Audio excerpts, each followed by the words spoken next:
Dear students, अस्सलाम वालेकुम। Students, आज एक्सरसाइज 2.4 के रिमेनिंग क्वेश्चंस करेंगे। प्रीवियस लेक्चर में हमने दो क्वेश्चंस कर लिए थे और अब इसके जो रिमेनिंग क्वेश्चंस है वो करेंगे। आपको याद होगा कि एक्सरसाइज 2.4 में बेसिकली जो टॉपिक था उसका नाम था synthetic division. Synthetic division basically कब अप्लाई करते हैं कि जब पॉलिनोमियल क्यूबिक हो या क्यूबिक से बड़ी हो, उनको फैक्टराइज करना हो या डिवाइड करना हो लीनियर फैक्टर से, तो तब हम अप्लाई करते हैं सिंथेटिक डिवीजन। इससे इन क्वेश्चंस काफ़ी इजी हो जाते हैं। ठीक है, अब ये क्वेश्चन नंबर 3 आपके पास है कि यूज सिंथेटिक डिवीजन। देखिए, ये क्वेश्चन नंबर 3 आपके पास है कि use synthetic division to find the values of P and Q if x plus 1 and x minus 2 are the factors of the polynomial x cube plus px square plus qx plus 6। यानी अब यहाँ पर देखिए, हमें p और q की value find करनी है और क्वेश्चन में गिवन है कि x plus 1 and x minus 2 factor हैं। ठीक है, पोलिनोमियल के फैक्टर्स तभी होते हैं जब वो एग्जैक्टली डिवाइड करता है, यानी रिमाइंडर जीरो आता है। तो पहले स्टेप में तो आपने लिखा था given polynomial is P X. देखिए आपके पास ये है X cube plus P X square plus Q X plus 6। अब since x plus 1 and x minus 2 are the factors of the given polynomial, तो यहाँ से हमने x की वैल्यू निकाली। x plus 1 equal to 0, x की वैल्यू आ गई -1, और दूसरा आपके पास x माइनस 2, वो आपने 0 लिया, यहाँ से x की वैल्यू आपके पास आ गई 2। ये दो वैल्यूज हमने निकाली हैं, -1 और ये -2। ये आपके पास बेसिकली अब रूट आ गए हैं। ठीक है, अब हमने using synthetic division we have. अब सिंथेटिक डिवीजन में आपको याद होगा कि आप पॉलिनोमियल के लिखते हैं कोफिशिएंट्स। अब एक्स क्यूब का कोफिशिएंट यहाँ पर 1 है तो ये आ गया 1। फिर एक्स स्क्वायर का कोफिशिएंट देखिए यहाँ पर p है तो आपके पास ये p आ गया। फिर x का कोफिशिएंट q है तो आपके पास यहाँ पर q आ गया। और फिर कांस्टेंट 6 है तो आपने यहाँ पर 6 लिख दिया। ठीक है, अब पहले हमने डिवाइड करना है किससे, ये -2 से। पहले हमने डिवाइड करना है x इज इक्वल टू, यानी ये आपने -1 से डिवाइड करना है। ठीक है, तो अब आपको याद होगा कि टेक्निक ये होती है कि ये फर्स्ट टर्म को आप एज इट इज़ नीचे कॉपी कर लेते हैं। ठीक है, ये फर्स्ट टर्म को एज इट इज़ नीचे कॉपी कर लेते हैं, तो 1 नीचे आ गया। अब आपने डिवाइड करना -1 से, तो -1 को जब आपने 1 से मल्टीप्लाई किया तो ये आपके पास आ गया -1 इंटू 1 -1। अब आपने ऐड कर दिया तो ये p -1 आ गया। अब -1 को मल्टीप्लाई करना है p -1 से, तो जब आपने मल्टीप्लाई कर दिया देखिए, तो -1 इंटू पी आ गया -p, और ये माइनस माइनस प्लस 1 आ गया ऊपर। अब आपने q और ये -p+1 को ऐड कर दिया तो ये आ गया -p+q+1। अब आपने -1 को मल्टीप्लाई कर देना किससे, -p+q+1 से, तो माइनस माइनस प्लस p आ गया, तो ये प्लस माइनस -q आ गया, और ये प्लस माइनस -1 आ गया। ठीक है, अब आपने इनको ऐड कर दिया p-q और +6 - 1, ये आ गया +5। ये होता है रिमाइंडर। तो पहला रिमाइंडर आपके पास ये आ गया p-q+5। फिर देखिए, अब आपने डिवाइड करना है किससे, 2 से। अब आपने ये 2 से डिवाइड करना है। ठीक है, अब देखिए, जब आपने 2 से डिवाइड कर दिया, अब आपने ये फर्स्ट नंबर तो आपने यहाँ पे एज इट इज नीचे कॉपी कर लिया 1। अब आपने इसको मल्टीप्लाई कर दिया 2 इंटू 1, तो ये आ गया 2। अब ये p-1+2 ऐड कर दिया तो ये आ गया p+2 में से -1 गया तो +1 आ गया। ठीक है, फिर आपने p+1 को 2 से मल्टीप्लाई कर देना है, तो ये आ जाएगा 2p+2 = 2। अब आपने इनको ऐड कर देना है, तो ये 2p-p+p, ये +q, 2+1 3, 2+1 आ गया 3। ये भी आपके पास आ गया रिमाइंडर।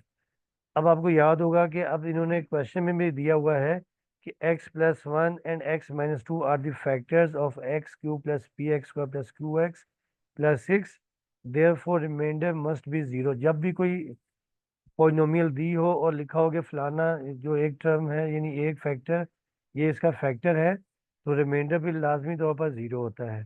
तो देखिए, पहला रिमाइंडर आपके पास आया था p-q+5, आपने इसको ले लिया 0। दूसरा आपके पास रिमाइंडर आ गया है p+q+3 = 0, ये आ गया। ठीक है, अब देखिए यहाँ पर q का कोफिशिएंट -1 है और यहाँ पे प्लस q कोफिशिएंट +1 है, तो मैंने क्या कर दिया, एडिंग इक्वेशंस 1 एंड 2, इक्वेशंस 1 और 2 को ऐड कर दिया, तो -q plus q cancel, p plus p आपके पास आ गया 2p, 5 + 3 आपके पास आ गया 8। अब 8 देखें यहाँ पर हो रहा है प्लस, राइट पे जाके हो जाएगा माइनस। और 2 मल्टीप्लाई राइट पे जाके डिवाइड हो जाएगा, 2 4 था 8, तो ये आ गया -4। अब p आ गया -4, ठीक है। अब हमने वैल्यू फाइंड करनी है q की, तो हमने क्या करना है कि put p is equal to -4 in equation number 2। ठीक है, 2 देखें ये है, और इस 2 में आपने p की जगह पर आपने इस -4 पुट कर देना, ठीक है। तो आपने ये -4 पुट कर दिया, -4 प्लस क्यू प्लस 3। ठीक है, अगर हम 2 में, अगर हम 1 में पुट करते तो भाई ये -q था, फिर आपको साइन जो है ना, साइन यानी एक स्टेप एक्स्ट्रा करना पड़ता है, q को राइट पे या लेके जाना पड़ता है, या माइनस से मल्टीप्लाई करना पड़ता है, ठीक है। तो अब देखिए आ जाएगा आपके पास -4 प्लस 3 आ गया -1, और ये लेफ्ट पे 1 नेगेटिव और राइट पे जाके हो गया पॉजिटिव। तो हैंस देखिए p आपके पास आ गया -4, q आपके पास आ गया 1। तो ये था क्वेश्चन नंबर 4। अब देखिए क्वेश्चन क्वेश्चन नंबर 3 था। अब ये क्वेश्चन नंबर देखिए 4 है कि find the values of a and b। अब हमने a और b फाइंड करना है। If 1 and 2 are the roots, root factor में वेरिएबल भी होता है, रूट्स में यानी हमें x की वैल्यू निकाल के दे दी जाती है, ठीक है ना। जैसे समझिए ये ऐसी है, जैसे देखिए फॉर एग्जांपल ये फैक्टर होता है x-1, तो यहाँ से x की वैल्यू आ गई 1, तो जो 1 है ये बेसिकली रूट है, ठीक है। तो अब इन्होंने कहा कि 1 और 2 जो है रूट है, यानी इसमें भी क्या होगा, रिमाइंडर 0 होगा। Are the roots of the polynomial x³ minus ax² plus bx-6। अब देखिए ये पॉलिनोमियल है, फिर पहले स्टेप में the given polynomial is px।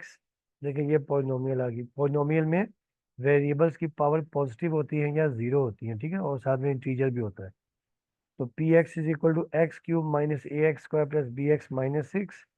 अब आपने लिखा कि since 1 and 2 are the roots of the given polynomial, therefore by using synthetic division. अब हमने इनके लिखने हैं कोफिशिएंट। आपको याद है कि जब यहाँ पे कुछ ना हो तो कोफिशिएंट होता है 1। x³ का कोफिशिएंट आ गया 1। फिर देखिए यहाँ पर x² का कोफिशिएंट -a है, x का कोफिशिएंट b और कांस्टेंट -6 है। तो ये 1 -a b और -6 आपने यहाँ लिख दिया। अब पहला रूट आपके पास क्या था, 1 था। पहला रूट 1 है तो आपने 1 से डिवाइड करना है। तो आपको याद होगा कि ये फर्स्ट टर्म आप एज इट इज कॉपी कर लेते हैं, ये 1 आ गया, इस 1 को आपने मल्टीप्लाई कर दिया 1 से, तो ये 1 आ गया। फिर 1 और -a को ऐड कर दिया तो -a+1 आ गया। अब -a+1 को मल्टीप्लाई कर दिया आपने 1 से, तो देखिए आ जाएगा -a और +1।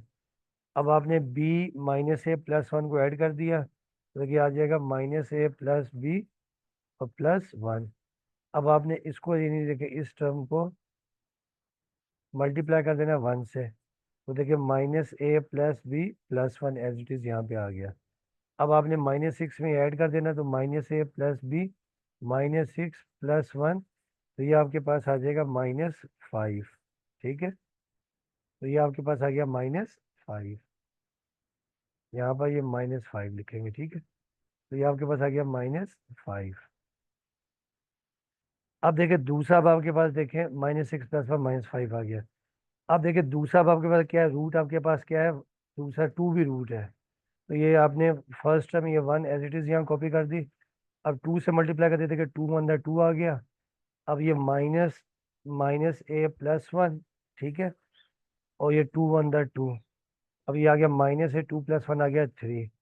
अब जब आपने इसको मल्टीप्लाई कर दिया, देखिए जब -a+3 को मल्टीप्लाई करेंगे 2 से, तो -2a+2 3 6। तो ये आपके पास देखिए -2a प्लस माइनस से आ गया -3a प्लस b6+1 आपके पास आ गया 7, ठीक है। तो ये अब आपके पास ये -5।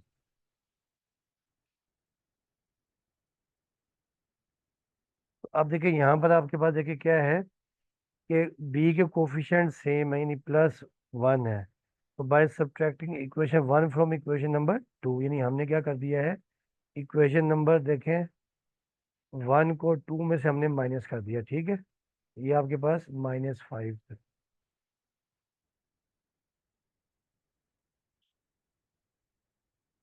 तो जब माइनस कर दिया था तो ये साइन चेंज हो जाएंगे, तो -3a प्लस ये आ गया -2a, बी से बी कैंसिल, और 7+1 ये आपके पास आ जाएगा 12, ठीक है। अब 12 यहाँ पे प्लस है, राइट पे जाके हो जाएगा माइनस, तो ये आपके पास आ जाएगा -12। और फिर देखिए जब आप इसको कैंसिल कर देंगे, देखें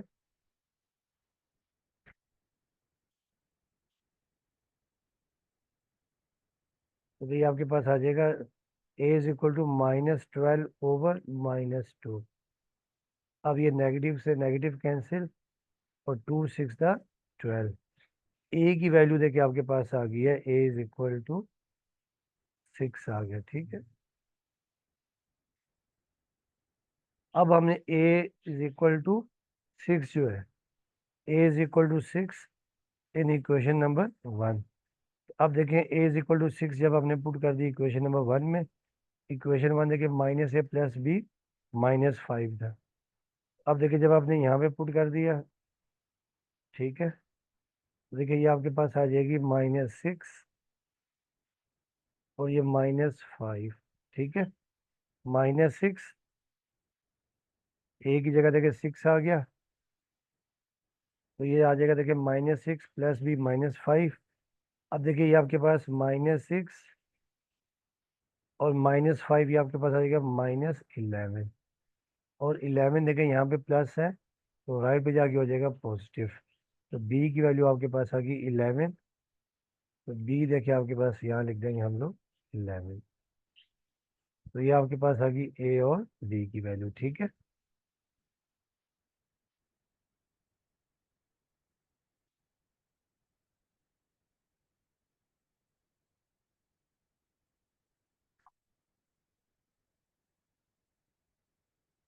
अब देखिए स्टूडेंट्स, आते हैं क्वेश्चन नंबर 5, इसका लास्ट क्वेश्चन है, ठीक है। अब देखिए क्वेश्चन नंबर 5 में है कि solve by using synthetic division. यदि अब हमें ये क्यूबिक इक्वेशन दी है और इसे सॉल्व करना है, ठीक है। अब देखिए सिंथेटिक डिवीजन का यहाँ पे एप्लीकेशन भी अब आपको पता चल गई कि अगर क्यूबिक इक्वेशन आ जाए, एक तो हमने फैक्टर थ्योरम में पढ़ा हुआ है 9th में, मगर यहाँ पे फैक्टर थ्योरम के बजाय ये सिंथेटिक डिवीजन थोड़ा इजी है। तो पहले स्टेप में 2 is the root of the equation, ये इक्वेशन है x³ + x² - 7x + 2, और कहा है कि 2 इसका रूट है। तो the given equation is x³ + x² - 7x + 2 = 0। अब since 2 is the root of the equation, जब रूट होता है मतलब x इज इक्वल टू, यानी x की वैल्यू दी होती है, इसमें आपको कोई साइन वगैरह चेंज नहीं करना होता है। तो यूजिंग सिंथेटिक डिवीजन, अब आपने इक्वेशन के लिख दिए कोफिशिएंट। अब देखिए x के ऊपर कोफिशिएंट 1 है, x² का 1 है, x का -7, कांस्टेंट आपके पास 2 है। अब आपने फर्स्ट नंबर तो एज इट इज कॉपी कर लिया, और 2 रूट है, 2 से आपने डिवाइड करना है। अब ये 1 यहाँ पे एज इट इज कॉपी कर लिया, ठीक है। अब इस 1 को मल्टीप्लाई कर देना है 2 से, तो 2 1 2, 2 + 1 आ गया 3। अब 2 को मल्टीप्लाई कर देना है 3 से, ठीक है, जो क्वेश्चन रहता है उसको मल्टीप्लाई करते जाते हैं। 2 3 6, -7 + 6 आ गया -1। अब -1 को मल्टीप्लाई कर देना आपने 2 से, तो ये 2 × -1 आ जाएगा -2 + 2 -2, ये आ गया 0। अगर रिमाइंडर 0 है, इसका मतलब ये है कि 2 इसका रूट है, ठीक है। अब हमने जो डिप्रेस इक्वेशन, जो क्वेश्चन होता है बेसिकली, इसको हम ना क्वेश्चन भी कहते हैं। ये जो है ना, ये जो है ये बेसिकली ये क्वेश्चन भी होता है इसको।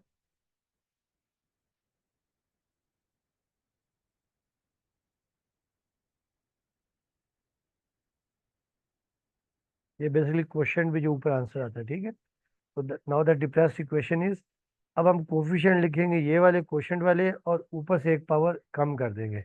अब देखिए यहाँ पे पावर क्यूब था, तो ये 1 कोफिशिएंट लिखा 1 x², फिर कोफिशिएंट लिखा 3, पावर x² था, x की पावर 1 आ गया, फिर कोफिशिएंट लिखा -x की पावर 1, तो x की पावर 0 आ गया। x की पावर 0 क्या होता है, 1 होता है। तो अब ये x² आ गया, x की पावर 1 x होता है, 3 × x 3x, और ये x की पावर 0 1 हो जाएगा, तो ये -1 आ जाएगा। अब देखिए इसके फैक्टर नहीं बन रहे, जब फैक्टर नहीं बनते हम लगाते हैं क्वाड्रेटिक फार्मूला। तो क्वाड्रेटिक फार्मूला आ गया x is equal to -b + square root b² -4ac/2a, और ये होती है क्वाड्रेटिक की स्टैंडर्ड फॉर्म। तो स्टैंडर्ड फॉर्म से आप इसे इक्वेट कर देते हैं, ठीक है। x² का कोफिशिएंट a, x का कोफिशिएंट b और कांस्टेंट c। a देखिए आपके पास यहाँ पर 1 है, b 3 है, c -1 है। चाहे तो आप यहाँ लिख भी सकते हैं कि देखिए a आपके पास क्या 1 है,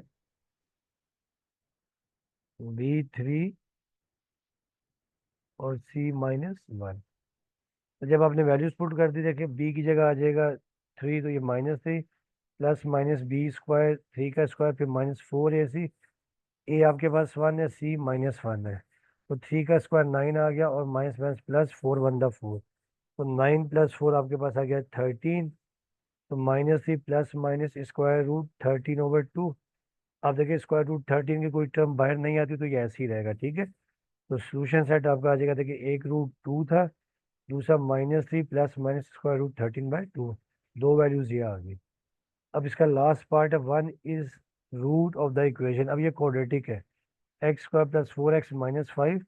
वैसे तो आप इसके फैक्टर बना के भी कर सकते हैं, मगर हमने इसको करना सिंथेटिक डिवीजन से। तो अब x² + 4x - 5 ये आपके पास इक्वेशन है। अब 1 is the root of the given equation है, तो आपने सिंथेटिक डिवीजन अप्लाई कर लिया। अब इनके लिए आपने कोफिशिएंट x² का कोफिशिएंट 1 है, x का कोफिशिएंट 4 और कांस्टेंट आ गया -5। अब आपने इस 1 को आपने एज इट इज यहाँ नीचे लिख लिया और डिवाइड करना है 1 से, तो ये लिखा आपने 1 यहाँ पर, 1 को 1 से मल्टीप्लाई किया तो 1 आ गया, आपने यहाँ 4 में 1 ऐड कर दिया तो 4 + 1 आ गया 5। फिर 1 को करना है 5 से मल्टीप्लाई, तो 5 × 5, तो ये 5 - 5 आ गया 0, रिमाइंडर आ गया 0। अब जो डिप्रेस्ड इक्वेशन है, जो इक्वेशन चेंज हो गया आएगी, कोफिशिएंट देखिए हम ये लिखेंगे, ये जो आपके पास ये वाले हैं, जो आपके पास कोशेंट है, तो पहले लिखा कोफिशिएंट 1, और ओरिजिनल इक्वेशन में x की पावर 2 थी, x की पावर 1 आ गया। फिर कोफिशिएंट लिखा 5, और यहाँ पे x की पावर 1 थी, यहाँ पे x की पावर 0। अब x की पावर 0 1 होता है, तो ये 5 × 5, x + 5 = 0। तो 5 राइट पे जाके हो गया माइनस, x की वैल्यू आ गई -5। तो स्टूडेंट्स ये एक्सरसाइज कंप्लीट हो गई है। उम्मीद करता हूँ कि आप लोगों को समझ में आया होगा। इसमें जो पूरा टॉपिक सिंथेटिक डिवीजन के ऊपर था। तो इंशाल्लाह नेक्स्ट लेक्चर में नई एक्सरसाइज स्टार्ट करेंगे। और बाकी आपसे रिक्वेस्ट है कि चैनल को लाइक करें और साथ में सब्सक्राइब भी करें। वीडियो देखने का आपका बहुत बहुत शुक्रिया।